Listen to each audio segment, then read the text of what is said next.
Okay, that's done now. So what I've done is I've lengthened this one turn and I've lengthened this half a turn, and that's got it perfect.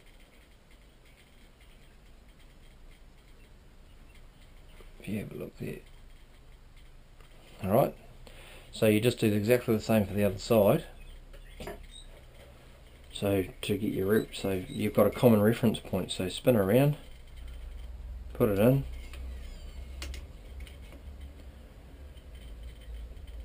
and set your neutral point up.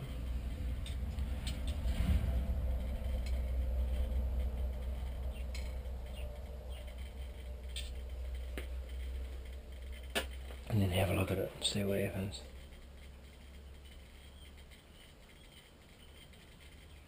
Okay, that one's out as well. Right. So that one's out about a turn and a half as well. So that's got to go that way a little bit. So that's got to come down this way. So we'll pop this joint off and go a turn.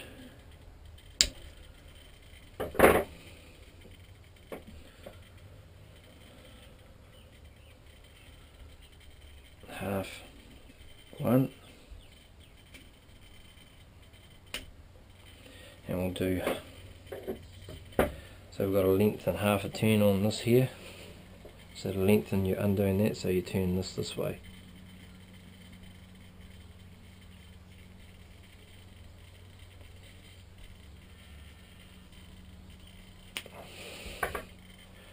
Right, reset our reference point.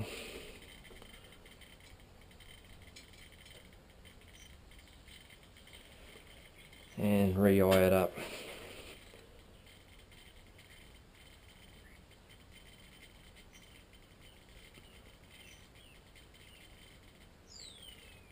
And we're pretty close, but we're just a little bit out.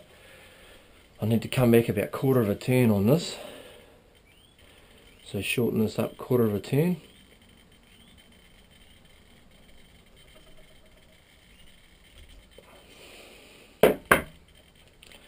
Reset this up again.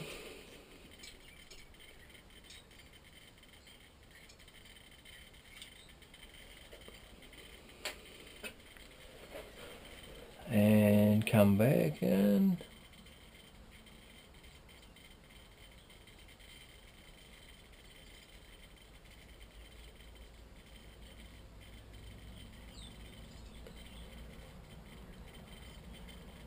And that's got to go that way, so I've got to, it's still got to come back a fraction.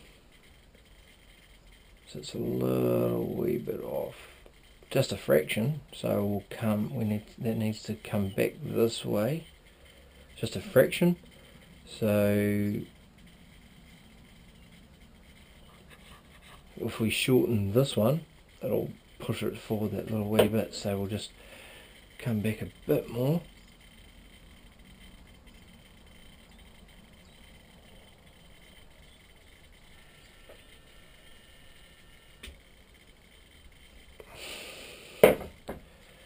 Reset up our reference point.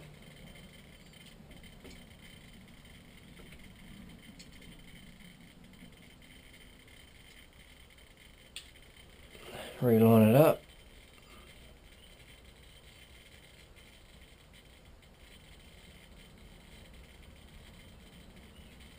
And that's spot on. Okay, obviously if you've got two of these and the helicopter's spun round this way, and you've got access to a table where you can access it from both sides without moving the bar, it's going to be much more accurate. Well, it's going to be a lot easier to do. You've only got to set your reference point once and then keep referring to that reference point. You're not spinning the thing around. So yeah, so that's it pretty much. I'm pretty happy with that. That's very, very good. So that should perform like a little rocket ship, and it'll be smooth there. So I'm just waiting for a part to come. Another one of these. This blade, this top main gear was warped, and so I've got another one coming from a line, and we'll throw that in and I'll get this up and running, and that'll be the end of that, hopefully. So we'll just turn it off again.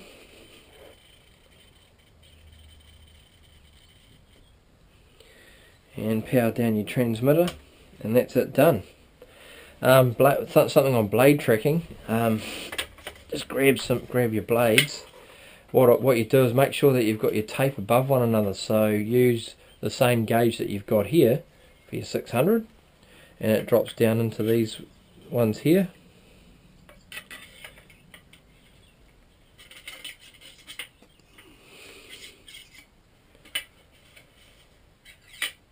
And that wiggles in there, like so.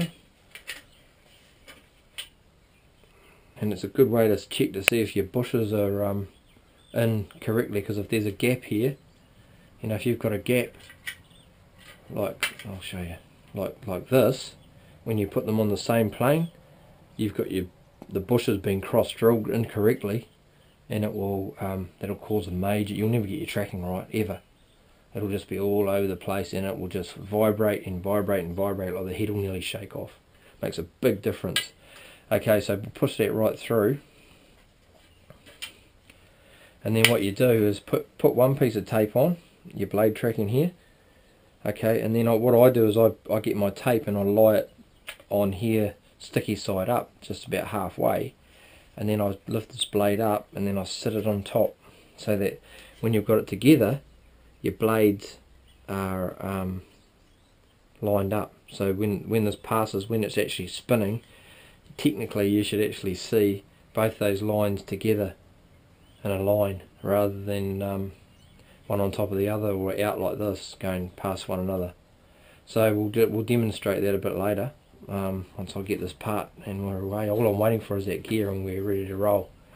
Alright, so don't forget to reset your pitch back to its normal linear curve of 0, 25, 50, 75 and 100, because that setting it all up at 50% was purely just for setting this tracking accuracy technique.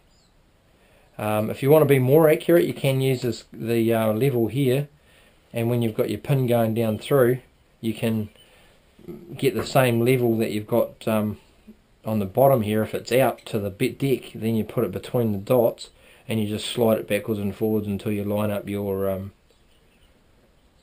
little shaft coming down. So I hope that makes a bit of sense and clears a bit of mud, and you know, takes the clouds away and makes it a bit of a easier thing to understand. But I think that's a good way of doing it. It's pretty accurate, and because you've got that long lever, you've got, you know, you can see the accentuation of the accuracy way down here, rather than having a short one down to here. It's a lot. You still could do it, but I think it would be better if you did that. I guess you could also do, there's other things you could do, and that's you could use a laser level, and laser level the actual blade grip here. So put a laser level through here, drop a dot down, and then bring the other side round and drop the dot down and line them up. But you know, this is simple, it's cheap, it's accurate, most importantly accurate. So yeah, so this one here is for the 500 and the 450, so you can adjust your height, just drop it through. I would like to find something a bit more snug than that. It's a little bit loose for me, because it's not quite as accurate as I would like it to be. So you want something that's going to be snug. So even if you go and get a 2.5mm, well, there's a bit of play in there anyway, so that's just normal. So yeah, I'd be happy with this. I mean, it's a pretty good solution. Just use the 500 fly bar, drop it down, adjust your height, whatever you want to set up your zip tie for, if you want to drop it down further, and that's it, done. So yeah, so hopefully that's helped, and that's Westy over and out.